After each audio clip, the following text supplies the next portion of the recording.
Okay. On behalf of Universidad del Pacífico Language Center, I would like to welcome you to this semi-plenary session. And I have the honor to introduce Mr. Lindsey Clandfield. He is an award-winning writer, teacher training, and international speaker in the field of ELT. He has written more than 10 course books and is the main author of the adult course Global, Macmillan. Lindsay is the series editor of Delta Teacher Development Books and has co-written various methodology books for teachers. He's also the creative force behind various web projects. You can find out more about him at www.lindsayclandfield.com. Let's receive him with a warm applause.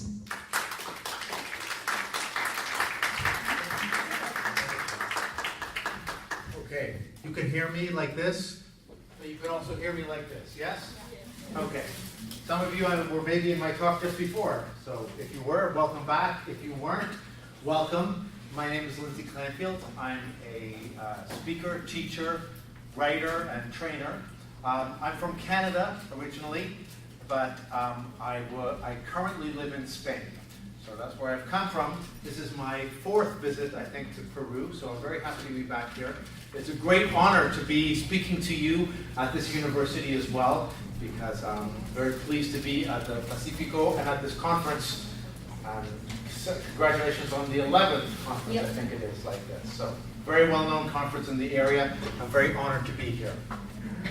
I gave a plenary earlier today, semi-plenary rather, earlier today on the topic of critical thinking. This one here is much more light, I suppose, but very practical. So what we're going to be doing over the next hour and 15 minutes, more or less, hour and 20 minutes, are lots and lots of practical type activities. So I hope to give you ideas for your classes, for your lessons, ideas that you can use straight away, and we'll be doing some of them together. Does that sound okay? Good, good. If it doesn't sound okay, in Spain we would say, es lo que hay. So that's what we have. All right, so, and all of these are to do with an area which I'm very keen on, which is the area of lists, because I'm someone who loves lists. I'm a list person. Okay, is anyone else here a list person? Do you like lists? Making lists of things to do? Yeah? I'm very much a list person. I think I have been ever since university, probably. In university, I started organizing my time with lists, and it's continued ever since. So let me show you. This was my office a couple of years ago. It's moved around a little bit, but I used to have here, so yeah, this is more than a couple of years ago, almost 10 years ago, April 2009. This is a list of all the things that I had to do in April that I would always have next to my computer like that. So I always had a list, and I'd put a little picture to change the picture each time. That was supposed to be a spring picture for April, and I always had the list of things to do. I kept these lists that I printed out from Word. I kept them in a folder, and you see there'd be a folder here, April 2008, August 2007, February 2008, and so on and so forth. So I was very much lists person, always keeping lists. Now, I now use, my new weakness is productivity apps for the phone. So I use different, I don't have it on the paper so much, and in Word documents, I now have found applications to help me keep lists. So something like Wunderlist is something that I use, and I keep all my things there, and it's on my phone and on my computer, and I love it. So I'm a big list person. So what I wanted to do in this talk is, apart from sharing with you my passion for lists, as teachers, I wanted to look at different aspects of this and how it can be useful for teaching. Partly because I don't think I'm alone in my love of lists. I was just asking, and several people were here saying, yeah, I like making lists. Lots of my students enjoy making lists. What I'd like to do is we're going to examine the popularity and linguistic features of lists. Because what's interesting is they do have certain linguistic features. The way lists work in different languages. They have certain similarities, and also with pronunciation and with language in different kinds of lists. So as language teachers, we're going to look at the language of lists. I'm also going to give you a little test of your knowledge of famous lists in English language teaching, okay? Don't worry, you won't get a grade. It's only for you, the test, but I will be testing you on your knowledge of English language teaching lists. Most importantly, I'd like to share ideas on how to use a number of lists in the classroom. And we will do some of these activities relating to lists. Hopefully we'll have some fun and learn something, and we will finish on time, I promise, okay? So, quick question. How many of you, just show of hands, how many of you teach at a university or university level students? Okay? High school level students, secondary school level students? And children, primary school teachers? Okay, more primary school teachers, that's fine. There will be things for you as well here too. It's not all adults. Lots of these things can be used with children. Okay. I actually need you to do something for me. Do we have a piece of paper? Do you have a piece of paper? I'd like you to write your first name and your last initial on this piece of paper. It's going to circulate around. So if you just write your first name like Roberta, and then if you were Rodriguez, it's R. Like Roberta R, or I would be Lindsay C. Yeah? So write your name and your last name initial. Yeah, your last name initial. Or your whole name. But I want to circulate it around because I'm going to do something with this list of names afterwards, okay? So, all right. My first question is, thinking about lists, I did a little bit of research on where did lists, how old are lists? Have we always been doing things in lists? Have human beings always kept lists? And there are several arguments from anthropologists that they have. That some of the earliest things that human beings wrote down were lists of plants and animals or medicines and things like that. So they were keeping lists from almost back to prehistoric times. One of the most famous lists is on this thing here. Does anyone know what this might be? I think it's supposed to be the Rosetta Stone, which also was a list of things. So some of the earliest stuff written down on tablets, on things, were lists. I wanted to, before we go on, I'm going to ask you a question while the paper's going around. Can you think of famous lists? So we know that human beings have been writing things on lists for a long time. But I started discovering actually lists have echoes in culture and especially in religion. What are some famous religion lists? The Ten Commandments. The Ten Commandments. So we definitely have that as one list. Can you just, with a partner or other people, brainstorm 4 or 5? I have actually a whole book called Lists in Culture, in World Cultures. So the Ten Commandments would be one. Can you think of other things in popular culture or in religions that come in lists? So I'll give you another one. The 7 Deadly Sins. That's another list of things, the Ten Commandments. I'll give you a moment to see if you can think of other famous lists in culture. Okay? Just take a moment to think about them. The Hammurabi Code. Sorry? The Hammurabi Code. Okay, is that a list as well? Okay. It was such a body of normal rules for people to regulate society. Okay. Human rights. Okay, so there's a list there, yes. The Declaration of Human Rights has a list, okay. Any other lists? Constitution of the United States. Okay. Any constitution is usually written in the form of a list, isn't it? It's whatever, amendment number 1 or Article 1, Article 2, yeah? Lists in popular culture, I mean. The Library of Congress. Sorry? The Library of Congress. The Library of Congress lists, okay. Any other lists? I've got some pictures to help you. Here's another one. Islam also has a list, so it's not just the Ten Commandments or things like that. In Islam, there's the 5 pillars of Islam. I think there are in many of the different religions to help people remember the things they had to do were often put into lists, like the 3 this, the 5, the 6, the 7, the 8, and so on and so forth. We have, of course, 10 Commandments, and there seems to be something about men with beards and lists, because I was thinking in popular culture, not religion, in popular culture, there's another famous example, certainly in North American culture, of a man with a beard who has a list. Who do you think that is? Yes, Santa Claus has a list of the boys and girls who are good and bad. He's keeping a list. He's checking it twice. He's going to find out who's naughty or nice. And so Santa Claus also, it seems to be a thing about men with beards and big lists of things that they are looking out for everyone. So definitely lists aren't just historically important to us. They seem to be everywhere in popular culture as well. I found there were several books of lists, for example, in art, how in different things of art, various artists have done things like illustrated inventories of things, and in forms of lists.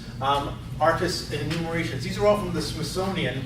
This is an example. I can't remember what his name is. Oh, sorry, but it's a beautiful sort of. I love this. It's his packing list, an artist's packing list of all the things that he brings. So you see, he's got all his pencils and pens and things and so on. So we know there's lists in history. There's been lists in religion, in popular culture.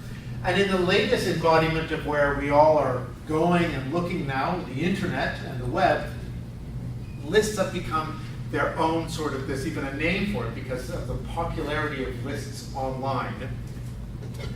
They're called listicles.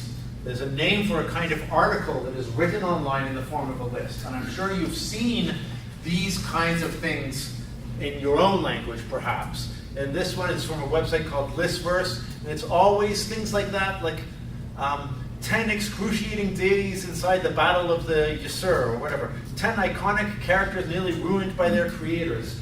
10 ways to lose weight. 10 amazing things about avocado. 10, 100 things you have to know about, etc. Yeah. Have you seen these online? Usually on Facebook they have like an advertisement for it or an article. And they became so popular that people looking at language and genres of writing call these now listicles. So it's like an easy way of writing an article for the online web because people read on a phone very quickly, so they want them. It's easier for them to read if it's broken down into little things. How's our list going of names? Is it still going around? I want to add a list. Yes. And a menu list. A what? A menu list. A menu list. Yeah, that's true as well. So listicles. That's my next challenge for you. You mentioned the menu. Apart from, we were thinking of famous lists, but how many other kinds of lists? Let's make a list of the kinds of lists that you can think of. Irregular verbs. So, irregular verbs, but I want it more in general. For example, we have the, a shopping list, okay? Can you think of other kinds of lists? I'll give you a second one as well. The to-do list, when you make a list of things to do. What other kinds of lists can you think of? Just in pairs. And where's our piece of paper with your names?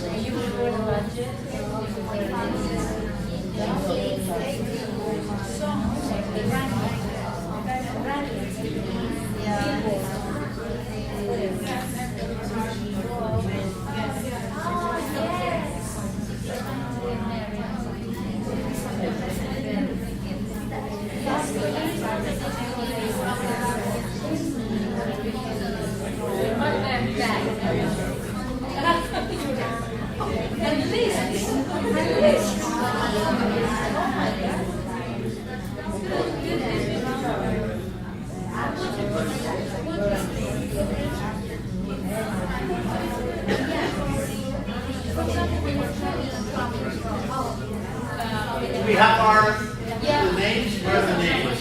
The yellow piece of paper with the names? Okay. So, you're probably right. Yeah. If you think of to describe who's in your family, it's simple to make a list of the diagram. If I don't have absolutely everybody, that's okay. I have enough. As long as I can read the names.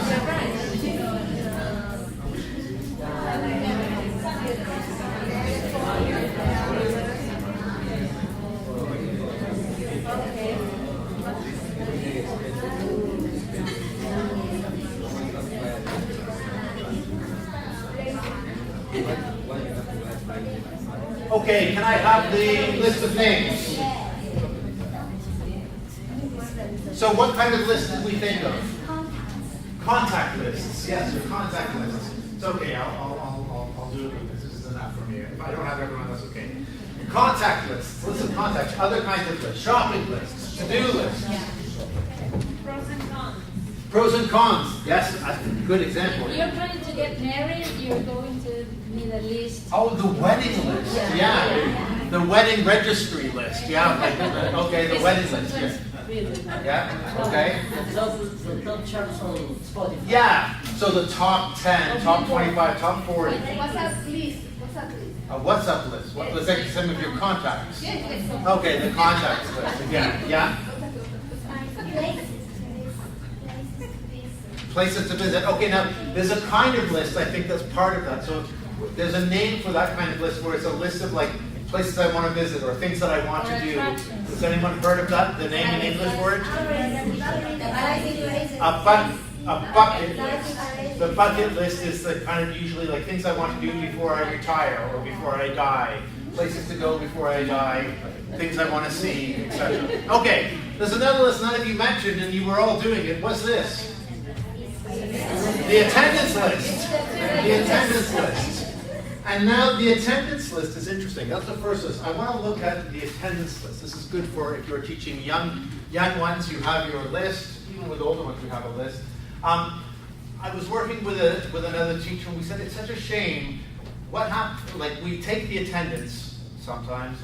I almost always was taking the attendance, and I wasn't using it to practice any English. I would do the list and just read through it and so on. And then I decided I wanted, with another teacher, we experimented making the act of taking attendance into an English activity.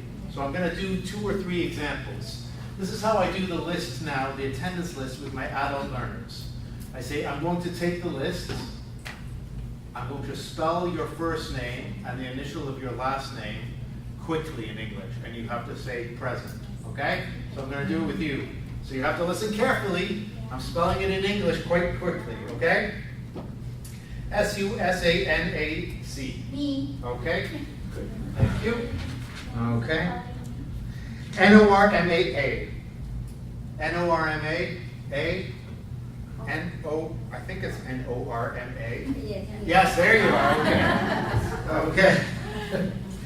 Okay, let's keep going.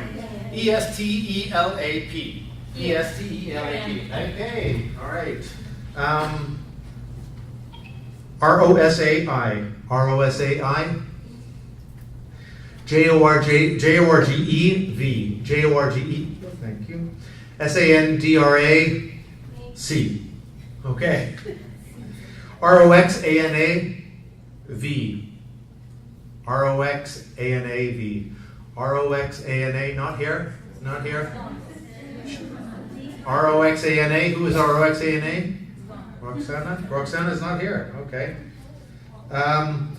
E-R-I-C-K-M. E-R-I-C-K-M, okay.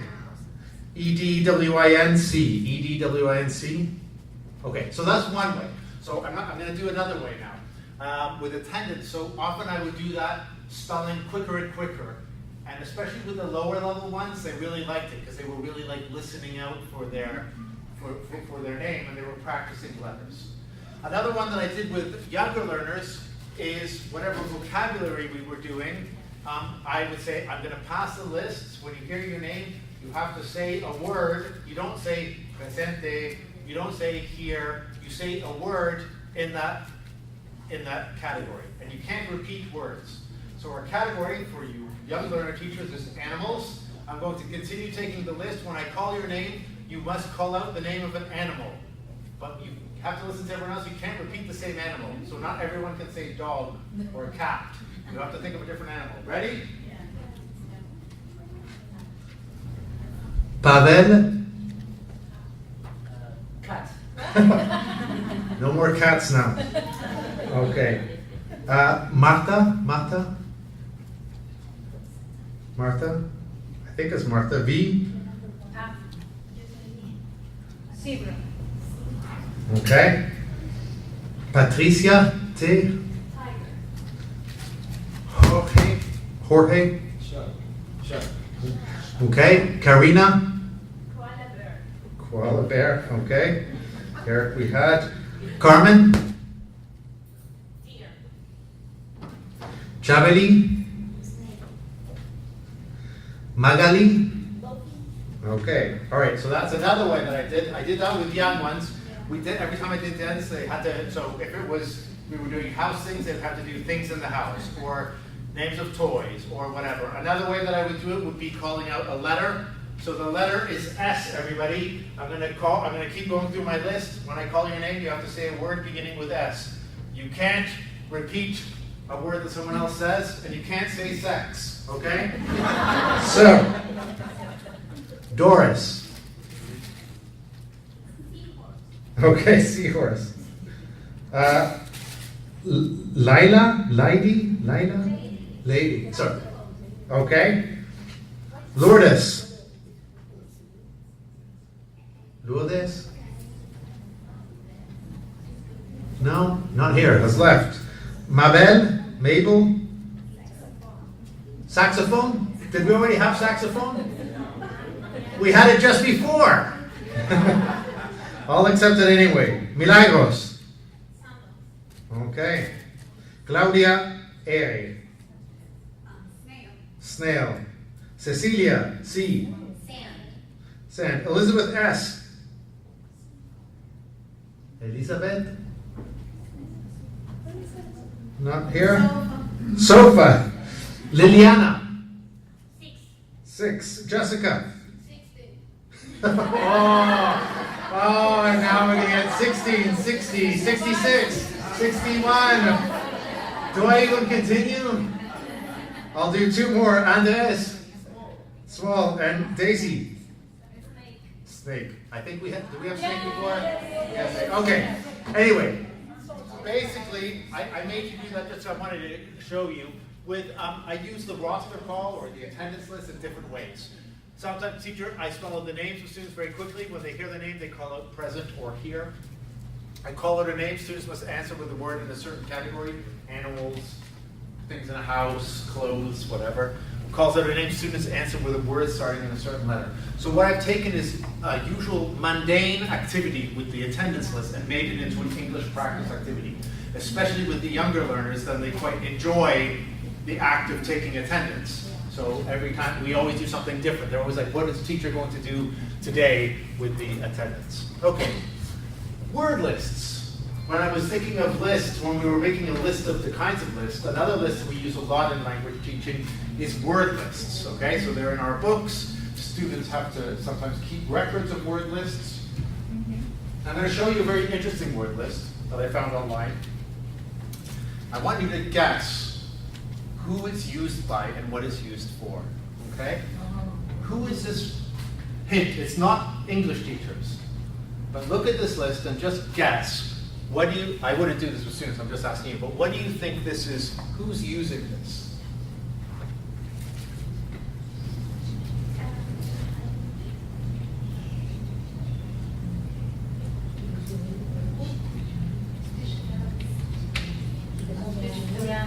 Excellent. Yes. Tell everyone so they can all. Yes. This is a list of word lists for speech therapists. So for people who have problem making their sounds in English, like sh or th or z, or they stutter. These are lists of words available for speech therapy.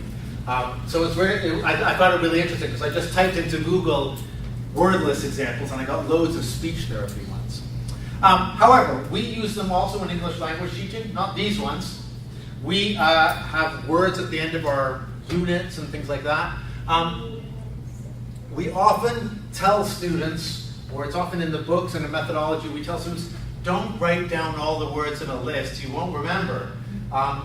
Try to make your list more interesting. So one of the techniques that we ask students to do is to do a mind map of words. Yeah, you've seen this before, you've maybe done activities to help you remember the words connected to the beach. You make a nice attractive mind map, you do example sentences and so on, yes? So this is supposed to help you remember the words better. However, I took a class where I was learning German 2 years ago, and what did I find myself doing? I found myself writing the words in a list, exactly like I told my students not to do. I was doing the exact thing that I said, oh, don't keep the list, you won't remember. But for some reason, myself as a learner, I really wanted to write things on a list. And so now I don't say to my students, don't write the words on a list, because maybe it helps them like it helps me. So now I sometimes see students when I say, we're doing these words, they write them down in a nice little list. If that helps them, that's fine. I think this is another interesting way and a nice way to work on it as well. So word lists. Here is a nice activity to do with word lists. Here, the activity is you tell students to focus on a selection of words from the word list. And they have to choose 5 words that they would take to them at desert island, and why. So which words from our word list would you take to a desert island, and why would you take these things? Or, this one here was from Jeremy Harmer. Ask them to decide which words they will put in the fridge to keep for later, which words in the dustbin, they don't need the words, or which words in the suitcase because they want to use them now. So these are just ways of using the word lists in different ways. Okay, so using the word list in different ways. Let's keep going. There's another list is how different writers, playwrights, authors, and thinkers have divided up life into different stages. So you list life in different stages. Let me just see if I've got this. Yes. I'll give you the beginning of a famous line from Shakespeare. Does anybody know what the next part of this is? All the world's a stage. I can't remember the exact words. Maybe someone can remember something more or less. All the world's a stage. The next part is from Shakespeare. And all the men and women merely players. Now, lots of people know only say this part. They always say, all the world's a stage, and then maybe this part. But the next part of that line from Shakespeare, he writes, they have their exits and their entrances, and one man in his time plays many parts, his acts being 7 ages. And this is where Shakespeare talks about the 7 ages of man. Okay? Now, and nobody usually remembers what Shakespeare said, but I want you to think now, what are the 7 ages of a person? So you start off with infancy. Okay, can you brainstorm with each other what would be the 7 ages of a person? So with the final thing being old age, you know, that's, so what are the other ages you might have?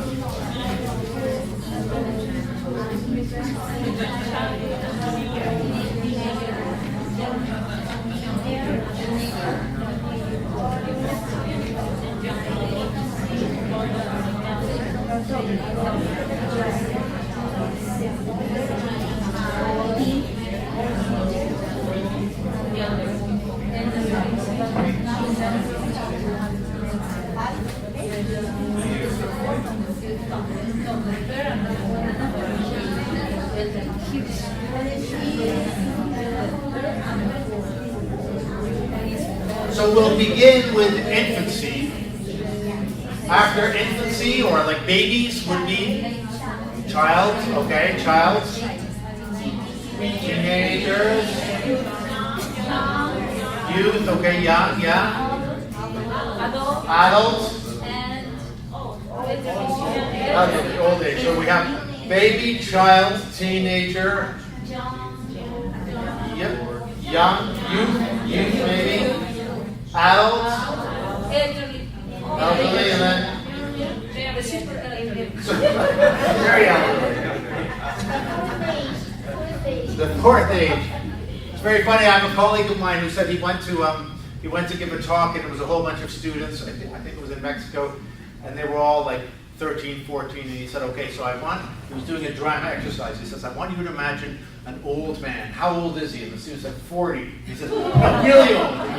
45, 50, he's like, really old.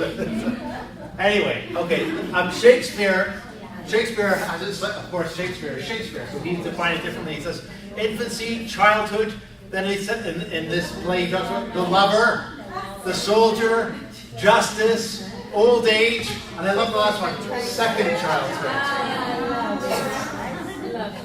Okay, so that's according to Shakespeare. We've gone away from teaching. Let's come back to teaching now. Huberman I found this in a book by a woman called Tessa Woodward, writes about the professional life cycle of a teacher. So in the same way that Shakespeare wrote about the 7 ages of man, other thinkers have written about life cycles of different people and professions. And Huberman, based on studies across North America, I think, primarily, looked at the life stages of a teacher. So I want to compare with what you think, and I want you to discuss where you think you are with somebody next to you on the life stages and then whether you agree. So the first life stage of a teacher is year 1 to 3, survival and discovery. So the first 3 years are all about just finishing the class, finishing the first year, and if you are having fun, or if you enjoy it, it's like discovering. You're discovering about yourself as a person, you're discovering about students, about the material you're teaching. So that's the first 3 years. Then, once, he says, more or less after the first 3 years comes stabilization. You now know how to do your class, you're familiar with your material, and you stabilize 4 to 6 years. Between 7 and 18 years, it says teachers will go in 2 directions. There will be maybe experimentation, where they will say, now I want to try teaching differently, or I want to read about a new method, or maybe I will do a course, or I went to a conference and I saw something interesting, I'll try that. Or maybe I want to experiment with, I'm always teaching children, I want to teach them business, or I teach business and marketing, etc. Or you have self-doubt. Did I make a mistake? Should I be doing something else? My friends from university are now doing these other jobs. Am I doubting myself? And also doubting, whether you can teach. Maybe they say also this is because you see students not progressing, or you're always teaching the same level, and you just think after 15 years, I'm still teaching to be, or I'm still teaching present perfect, and nothing is changing. I teach teachers in Spain, and English teachers, we do methodology classes, and one person was going through this stage and he said, I'm so tired, I'm always teaching the first year of secondary the verb to be. And he said, finally I have to just come to peace with myself, and I'll say in Spanish, he said, bendita sea el to be que me da de comer. But he said, he was getting that down, he's like, I'm always doing to be, and then the next year we do it again, we start with to be again. And it was always the same thing. Anyway, let's continue. After 19 to 30 years, my God, 30 years, 2 possibilities. Either, he says, serenity and distance. So it's just, I'm at peace with it now. Now I'm calm with my teaching work, and you are more distant from it. Maybe you're now exploring other interests, and your teaching is all fine. Or, he says, many teachers, after experimentation or self-doubt, become very, very conservative and want to go back just to older methods of teaching, very conservative methods of teaching that they don't want to experiment with anything new, because they say, it didn't work, I tried this and this and this before, and now I will just stay with the very conservative things. And finally, my God, 31 to 40 years,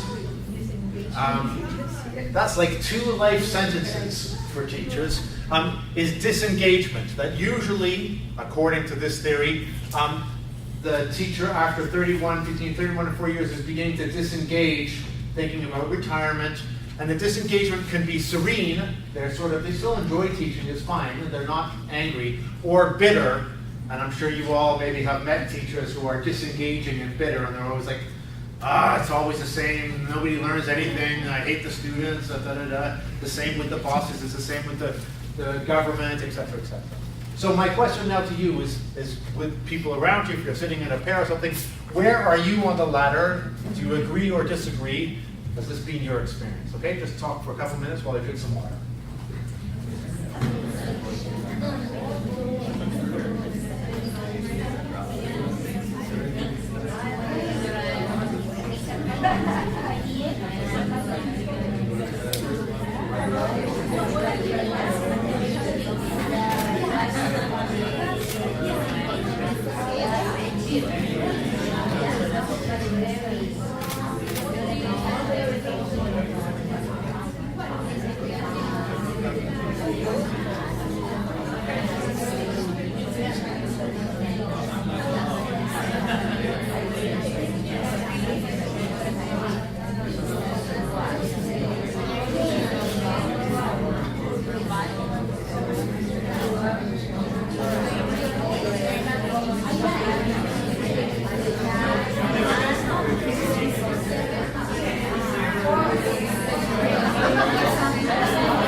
back again now.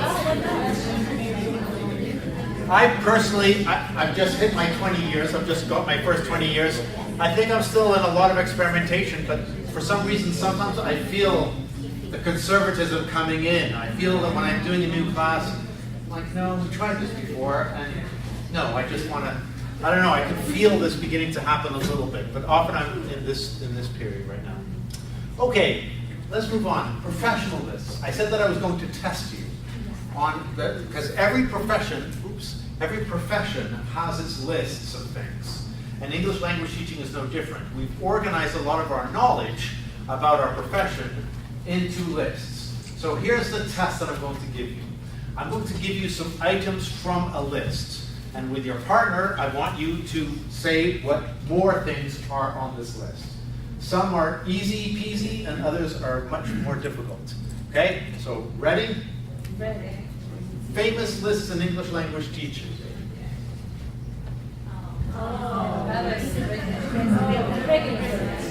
Yes.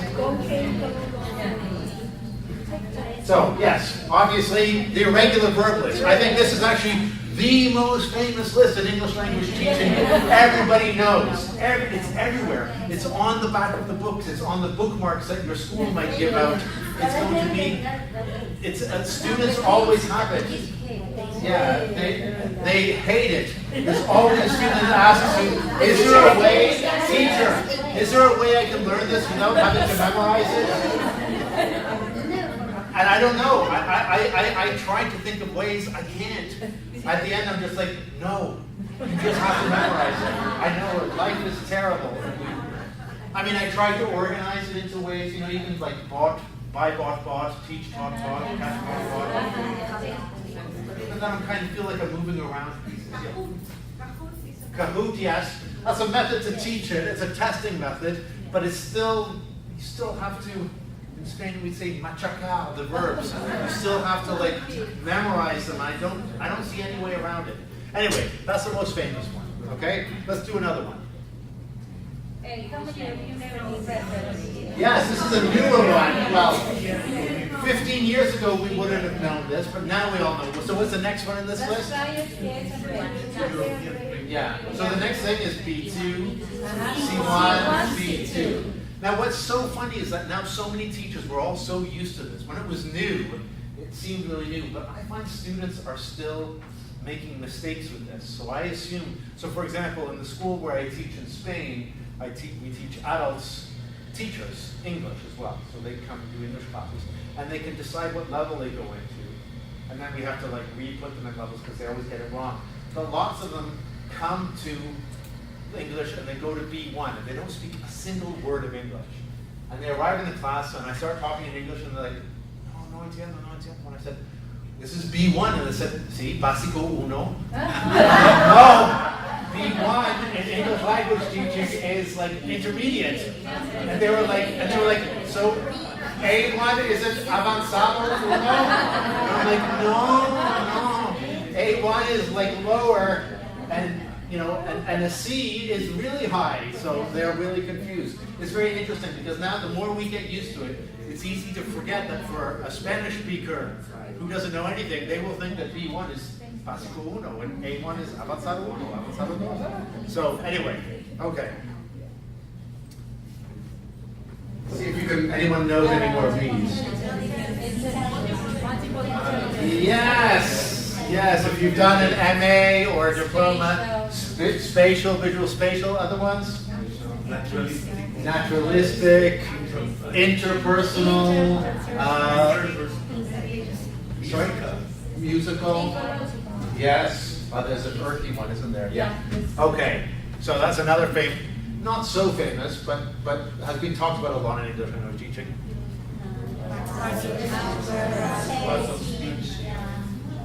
Parts of speech, 6 or 7, depending.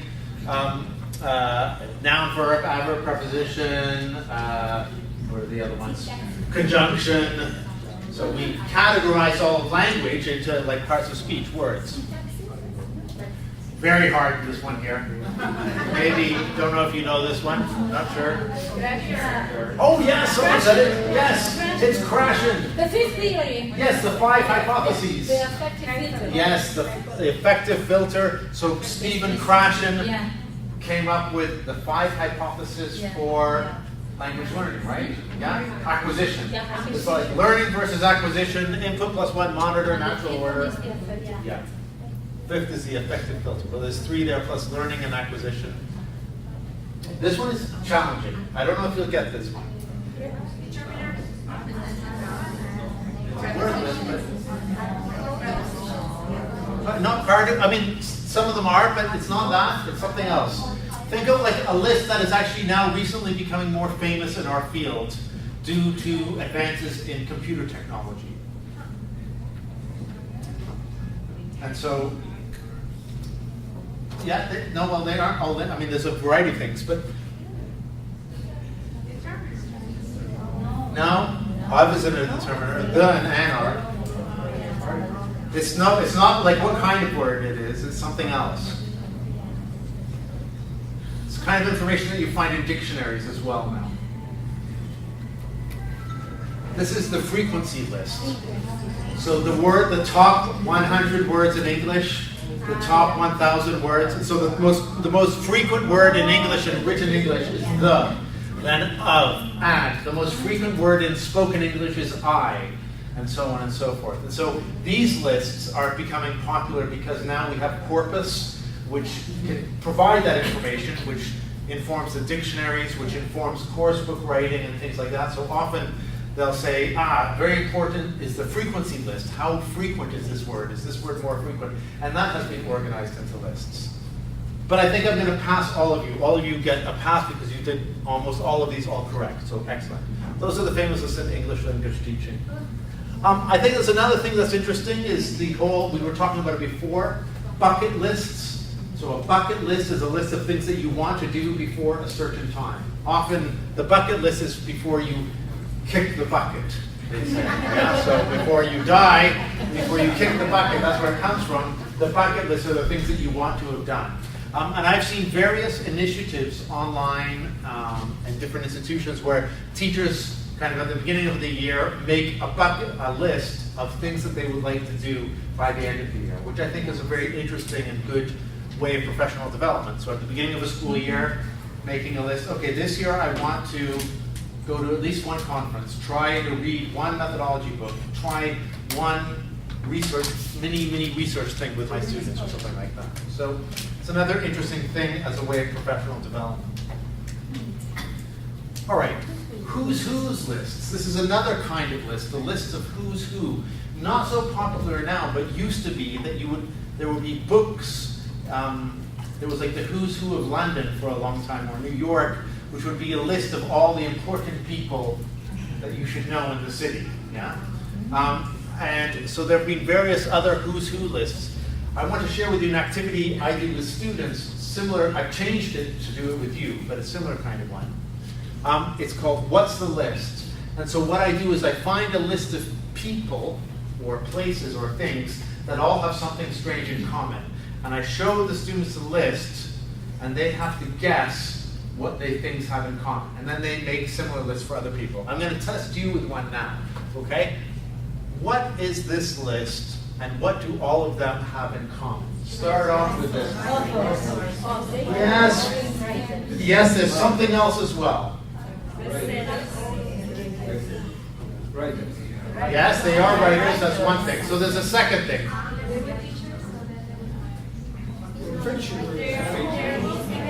Yeah, the books became movies. Books became movies. Someone said it actually, I heard someone said it. They were all teachers, not just that, they were all language teachers. They were all language teachers. So, J.R.R. Tolkien taught English at the University of Leeds.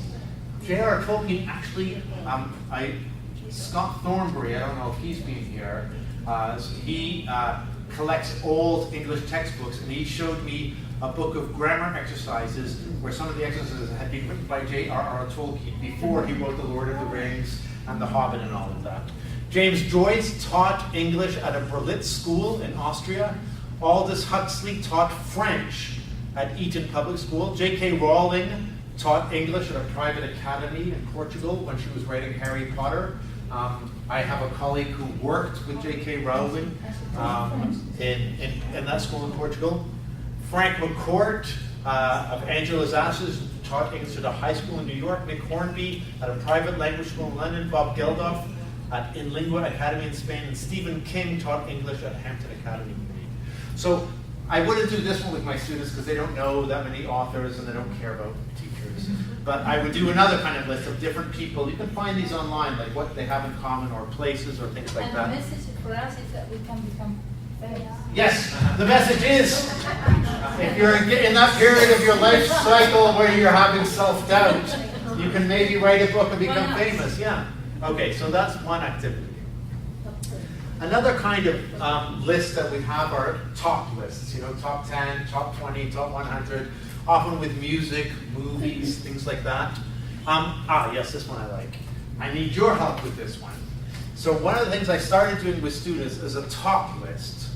Like I like getting them to say, let's make a list of your top 10 movies or top 10 things to know about your town or country or whatever. But recently, as a beginning activity in class, at the beginning of a week, I would go, especially with the younger students, I went online to look at what the trending topics were. Do you know the term trending topics? Trending topic is what the hashtags are on Twitter.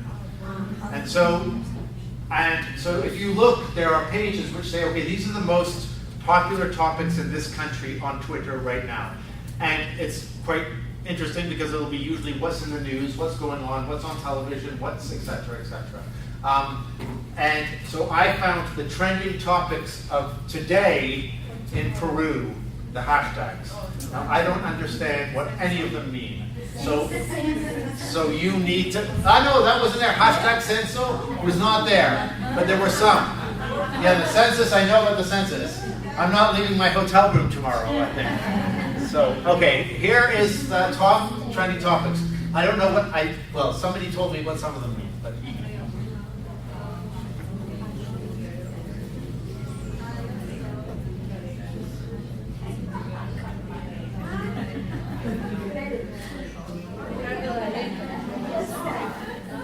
so, how did they end up in Peru? I have no idea.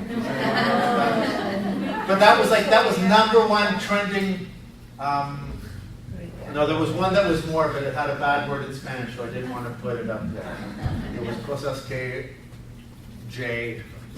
I don't want to say it, but anyway, it was something that like a kind of jokey thing. Things that bother me, said in a rude way. How did they end up in Peru? It was something about some music group that came there, 5SOS or something like that. I don't know. It was some kind of music group and all the young people like, I can't believe they came to Peru. I can't believe they came to Peru. And so it was a lot of that.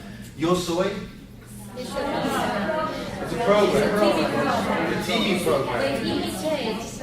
They imitate famous people and stuff like that. Okay. And was there a final of that or something on recently?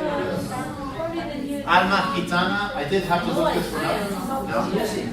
It was a music thing, but it was some kind of dance thing. Because it was saying, congratulations to the girls of Alma Gitana. I don't know, is it like a Peru has talent kind of show or something like that? Gypsies, yes, yeah. But I wondered why it was popular now in Peru. Flamenco. Is there a TV show or something?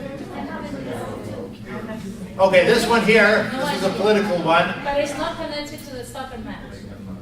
This one, no, this one isn't. This one was, is this like a meeting? A meeting, yeah? Did it happen or is it going to happen? No idea. Okay. But this one, people know someone told me who that was. I don't know why he's in the news.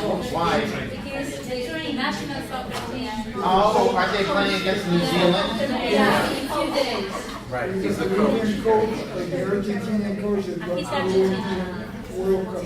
So these were the top trends. So what I do with students sometimes at the beginning of the week is I get them to explain to me the top hashtag trending topics. So I was like, here are the top things that are going on. Imagine, now I usually know them because I live there too, but I say, imagine I'm a stranger and you were explaining to me, things that I saw on Twitter here. You explain in English what they mean. So that's another activity that I do, is getting them to explain trending topics that people are talking about on social media. Another kind of list, shopping list. Okay, shopping lists. There, how many of you make shopping lists? I make shopping lists. How many of you make shopping lists and then you leave them at home? And then when you get to the shop, you're like, oh, I forgot. Yeah, that's me. That's me always. But So also then I you have, have the list and you buy. yeah, you have the list and you never buy what's on the list. You buy other things. I found a website. There are several websites for shopping lists. This one is hilarious. This is from a website called grocerylists.org. So there are whole websites of this. And this one is called the Ultimatist Grocery List. And basically it's just a list of all these things. Now, I don't use this for shopping, but I have used this to teach some vocabulary for students. So I took the list, and what I wanted them to do is I wanted them to look at not just individual words like corn, celery, etc. I mean, these are word lists, but also words that go together. So things like pita bread, sliced bread, heavy cream, whipped cream, salad dressing, pasta sauce. So I mixed some of these up, and they had to put them back together, and they checked with a big grocery list. Because what's interesting is in grocery lists and in lists, we don't just write out one word things. There's often like collocations and groups of words. So when we write a grocery list in English, we might say bottle of Coke, 2 bottles of Coke, 2 bags of chips, 3 whatever, another compound noun, toilet paper, shaving cream, facial tissue, cotton swabs, dishwasher soap, garbage bags. So often I will teach lots of compound nouns, words that go together, via shopping lists, especially for things around the house. Another interesting one is a website, the grocerylists.org has a collection of found grocery lists. So what they do is people across in English-speaking countries, they collect these lists. So you find a grocery list in the thing, scan it, and then send it to them. And so you have all these real lists written by people with the different grocery things. And so you have some very funny, interesting ones. I'm going to show you 2 of the found authentic lists. Here was a found list on grocery lists.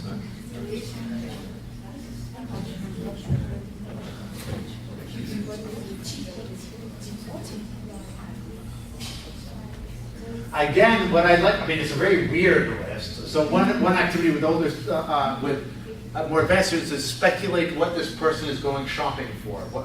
Or are they buying things for a party? Or I don't know why they want a back scratcher, but okay, a wig. But what I use things like this to look at, again, compound nouns, soundtrack, gift certificate. Notice how here it's all coming out of a little framed picture. Graduations, Yeah, maybe a graduation thing. Big thing of Diet Coke with lime. So that's another kind. The way that we write lists is often kind of chunks of language. Here's another funny one.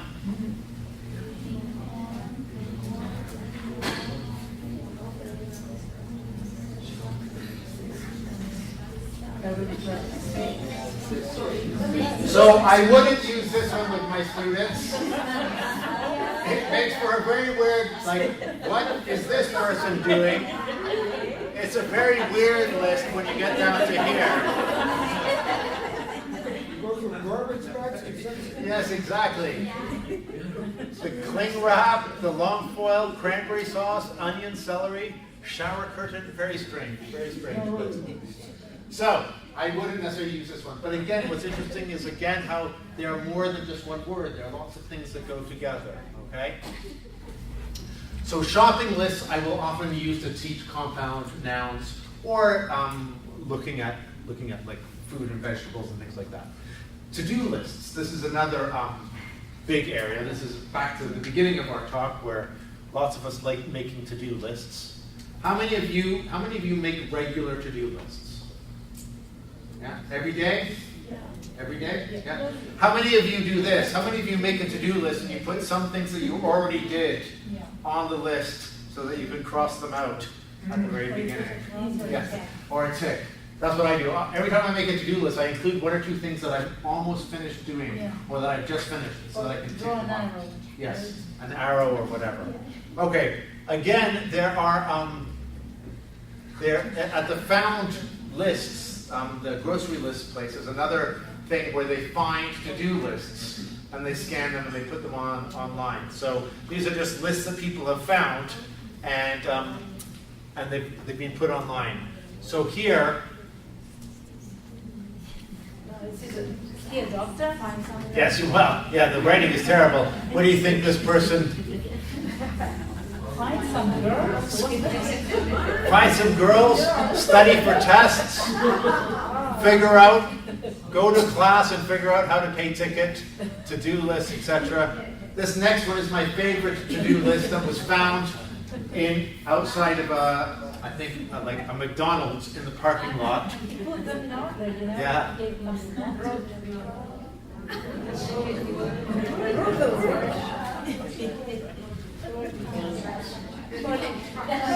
I don't know. I mean, these are very strange ones. And I don't do these, I'm just showing you these because they're funny. I don't use these ones with students, but I will tell you an activity that I do with students that you can do, and we'll do it together because it's quite a lot of fun. So what I'd like you to do is make a list of 5 things. What are we now? We're at the end of October. So 5 things that you need to do in the next week or 2. Let's imagine, right? 5 things you need to do next week if you could include 2 things that you have already done. Don't put that there. So for example, I have to, I would put go to Iquitos, buy souvenirs for family, do and I would include 1 or 2 things that I've already done. That's my things that I have to do this week. Okay, but don't put a tick through the things you've already done. Okay, just put that all on the list. Okay, 5 things. 3 things you haven't done yet, and 2 things that you have done already. Okay.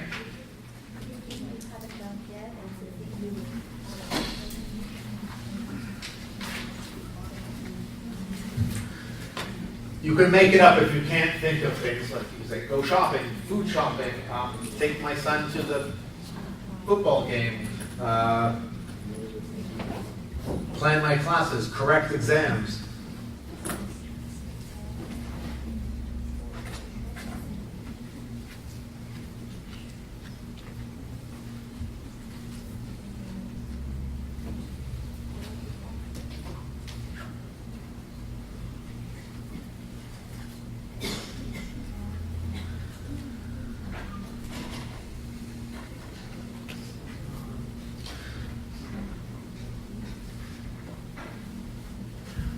Okay. When you finish, I'd like you to exchange your list with a partner. Okay? Exchange a list. Give one list. Take a list from somebody. What you're going to do, we're going to do a grammar exercise. You are going to practice your present perfect. I want you to look at the partner's list and ask, have you yet? So for example, if I saw on the list that said correct exams, I would say, have you corrected the exams yet? And then the other person has to answer, yes I have, or no I haven't. Okay? And give details. So it's a drill. Have you done the shopping yet? Have you, etc. Okay?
Okay.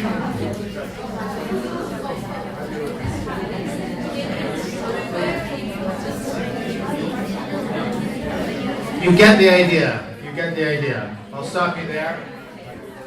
This activity I use every time I teach present perfect with yet and already. Every time now, I use this as an activity to practice present perfect yet and already. All the students have something to say. They can all make a list of things they have done and haven't done, and then it's just a drill. Very simple. Have you done this yet, or have you? I heard you were saying, have you already? That's also fine. Have you yet? Have you done this yet? Have you already done this?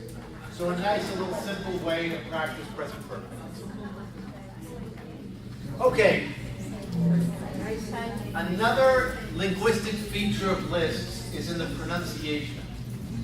The pronunciation of lists is very particular in English. Okay? Let me give you an example. Okay? I will just say these lists, and you need to identify what is happening with the pronunciation. Okay? Ready? Listen. Mondays, Tuesdays, Wednesdays, and Thursdays. What, where, when, and why. 2 Cokes, a lemonade, a tonic water, and a packet of crisps. Okay, what's happening with the intonation? I'll say it again. Mondays, Tuesdays, Wednesdays, and Thursdays. Yeah. Thursdays is down. What about the other ones? Yeah. Slightly up. Mondays, Tuesdays, Wednesdays, and Thursdays. I want to know the what, where, when, and why. I'd like 2 Cokes, a lemonade, a tonic water, and a packet of crisps. Yeah. So this is a feature of lists that when we are reciting a list, especially in English, the intonation tends to go slightly up on every item of the list except the last item where it goes down. And apparently this is called the discourse feature of intonation, which is to manage our discourse with the list. The up intonation means I haven't finished yet. And the down indicates my list is now finished.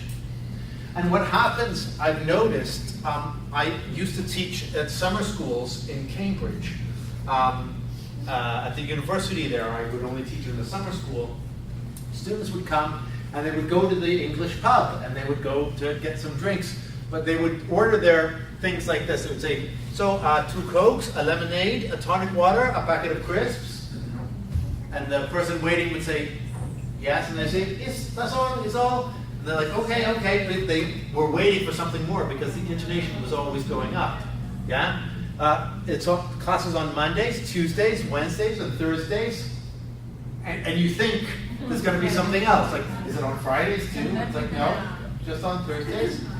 It sounds very strange. So I often, one of the rare times when I'm actually teaching intonation with students is teaching them for lists, and then they have to say a list of things and respect the intonation. So they have to say, like, for example, what are you going to bring to the party? Or what clothes are you packing? Or who are you inviting?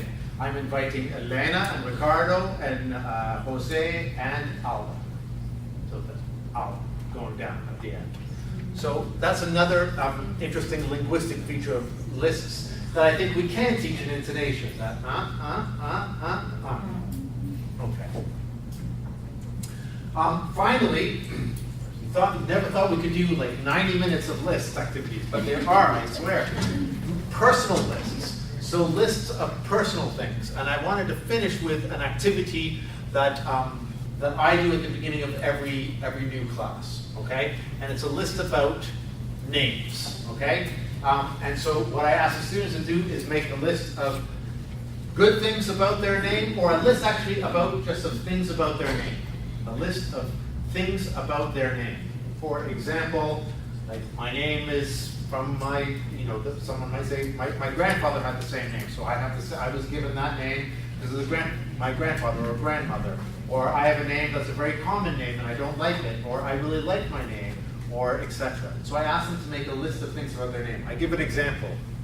I start with bad things about having the name Lindsey Kleinfeld. Okay?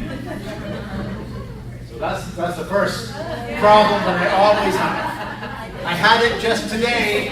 The person from McMillan who came to pick me up thought I was a woman, and she said, I Googled. Yes, she said, I didn't understand. All the emails were saying, Elle. And she was like, why? Like it's a girl, Lindsay Lohan. And she thought I was a woman. I know. Trust me, I always get, I thought you were a girl. So people think I'm a woman. Okay, I lived in Mexico, and in Guatemala, and in Spain. And Hispanoparlantes, always, it's very difficult to spell Lindsay, even for English people, but for Spanish people, very, very difficult. So finally, when I lived in Mexico, I'd be like, I'm Lindsay. Huh? Lindsay. And then finally I was like, I'm James. I became James. And then I was Professor Jaime for a year, and it was great. I was like, oh. And anytime someone says, like, in Starbucks, when they say, what's your name? I always give another name. I always say, like, Lucas. If I say in Spain, or even here in Peru, I was at Starbucks, and they're like, no, I was like, Javier. Just because I was like, it's just much easier. If I say Lindsay, they're like, in Spain, once I said Lindsay. And I was like the mountain cat, the lynx, and then all my friends was like called me El Gato Montes. So Linda, they spell it wrong. They spell it wrong. If they get the first name right, very rarely, the last name is going to be spelled wrongly for sure. Clandfield. They put it with a G, Clandfield, Grandfield, Grannyfield, I don't know, it's all kinds of things, always that. Yeah, it's difficult for non-English speakers to remember or pronounce, so there's always a problem, Lindsay Kleinfeld. Good things about having the name Lindsay Kleinfeld, I can find myself on Google. There's not a million of them. So if I type in Lindsay Kleinfeld, it's only me that shows up there, okay? Quickly here for like a couple minutes, tell your partner a good or a bad thing, 3 things about your name. Could be good things or bad things, okay?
Okay.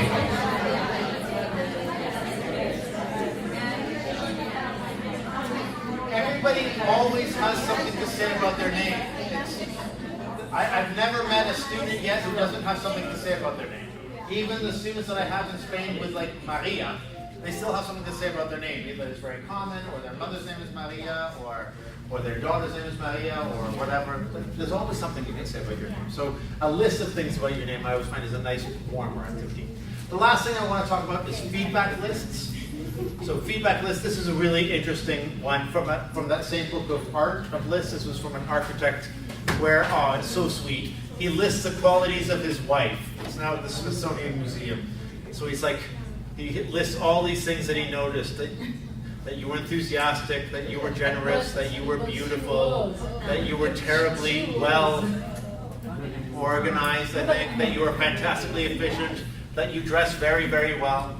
So it's really nice. That's a nice feedback list. Students often, sometimes, are asked to give feedback on teachers or make a list of things. Now there's a tendency for organizations to say, like in feedback lists, you know, write one thing you liked and one thing you didn't like. Have you ever seen that? Like, write like, 1 or 2 points you liked, 2 points you didn't like. I always find that's a bit of a problem, because if we say write something you didn't like about the class, you're forcing them to make some negative feedback. And lots of the students, maybe they thought it was fine, but now they are forced to write one thing they liked and one thing they didn't like. And so, and as a teacher, when you get that feedback, as human beings, normally we read straight away the negative feedback, and then we worry about that. And we're like, why did they say that? Why did they say that? And maybe it's because we kind of forced them to. So one of my teacher trainers who trained me, he talked about getting feedback from learner that he called 3 versus 1. So he said, when he was getting learners to evaluate the class, he said 3 things that you liked or you learned in this class and 1 suggestion. So he's not saying good things and bad things. It's 3 good things, 1 suggestion. And I mean, if someone hated the class, trust me, they'll put in the suggestion, I didn't like this and I didn't like that, and they might go on. But the majority of people, probably, if they were happy enough with the class, it's hard for them to think of bad things in the class. So, and that also means that as a teacher, you see more of like the things that you're doing well, and that will encourage you, rather than an equal amount of things that you're doing well and badly.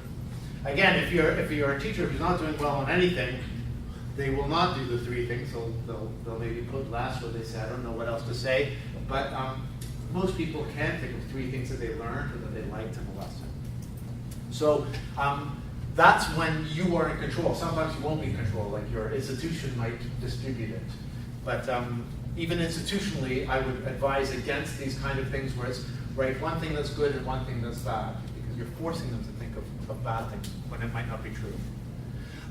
If you enjoy some of this, I have a blog called 6things.net where I kept lists for language teachers. I did it for around 4 years, and I haven't touched it since, so I made it in the museum.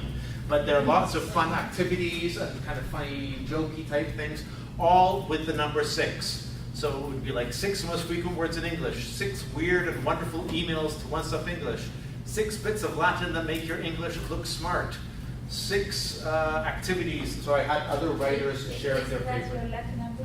6 is, well, the story behind 6 things is I originally wanted it to be called 7 things, because I heard that 7 was a good, memorable number, but the website 7 Things was taken. And so then I made it into 6 things. So that was that. The other thing, we're almost at the end here. This is my website, Lindsey Kleinfeld. You can get a copy of the presentation if you want to take a photo. It's in there somewhere in the Downloads Talks section. You could get a copy of this presentation so you can download it, okay? And I want to give you all a present before you go, okay? So can I show you a present now and then come back to this? We'll take your photo quickly. I'm going to show you another website because there's something that I do. I do a lot of self-publishing. So I've been self-publishing activities and kinds of weird, strange things at a website that is called Extreme Language Teaching. I'm going to show you the website in a second. Extreme Language Teaching started as a kind of joke thing. A colleague of mine and I were making activities that were more like adventure, science fiction, horror. We wrote a little book called English for the Zombie Apocalypse for teenagers. That's there. So we sell these things there, but I want to give you something for free because we always do something around Halloween. So for your Halloween classes, if you want it, let me just give you the... There it is. So the website is Extreme Language Teaching, xlt.wordpress.com. So make sure you get that down, xlt.wordpress.com. And what we do is we make what we call adventures So these are usually like lessons with PDFs or PowerPoints or audio for one lesson, which may be a board game, maybe a sort of interesting role play or something like that. And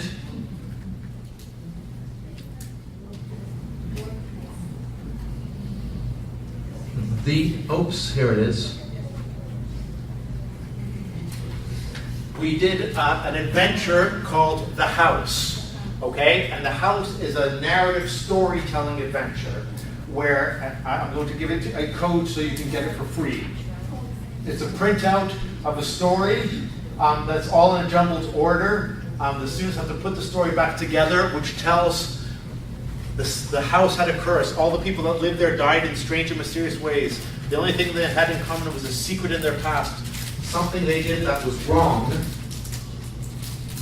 And so they hear the first is kind of like it's like supposed to be a scary story, and then they can listen to check.